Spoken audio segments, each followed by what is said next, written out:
L'électricité est une forme d'énergie. Elle se produit dans la nature sous forme de foudre. Dans un certain sens, l'électricité que nous utilisons est donc de la foudre synthétique. L'écoulement de l'électricité le long des fils ne présente aucun danger à moins d'une interruption quelconque. Tenez-vous donc à une distance sûre, c'est-à-dire gardez toujours une distance minimale sécuritaire entre vous-même ou tout objet conducteur et la ligne électrique. Il est essentiel de se rappeler une caractéristique unique de l'électricité. Si son écoulement est interrompu, elle va à la Terre par le chemin le plus court et le plus rapide. Si vous êtes l'objet qui cause l'interruption, c'est vous qui servirez de conducteur à l'électricité dans sa course à la Terre et vous serez blessé ou tué. Contrairement aux rallonges et cordons retrouvés à la maison, les lignes aériennes ne sont pas isolées par une gaine protectrice. Ces dernières sont nues.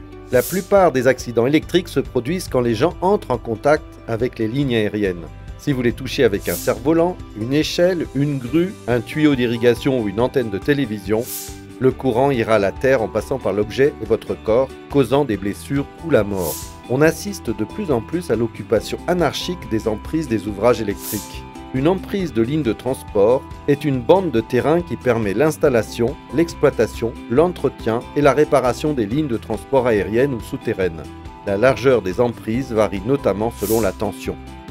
L'exploitation des ouvrages électriques exige le respect des dispositions légales, réglementaires ainsi que des normes de sécurité. À ce titre, Sénélec a retenu, conformément aux standards internationaux, de consacrer les distances requises pour l'établissement et l'implantation des ouvrages électriques qui s'établissent comme suit.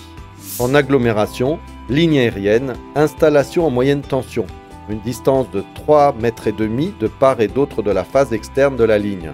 Installation en haute tension, une distance de 5,5 mètres de part et d'autre de la phase externe de la ligne.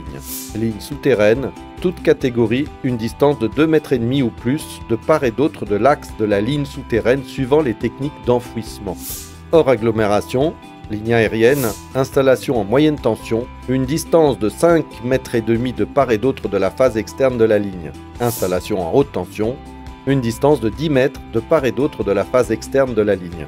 Ligne souterraine, toute catégorie, une distance de 3 mètres au plus de part et d'autre de l'axe de la ligne souterraine suivant les techniques d'enfouissement.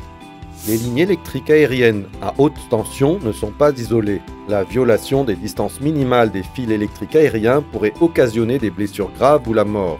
Chez Sénélec, votre sécurité est notre priorité.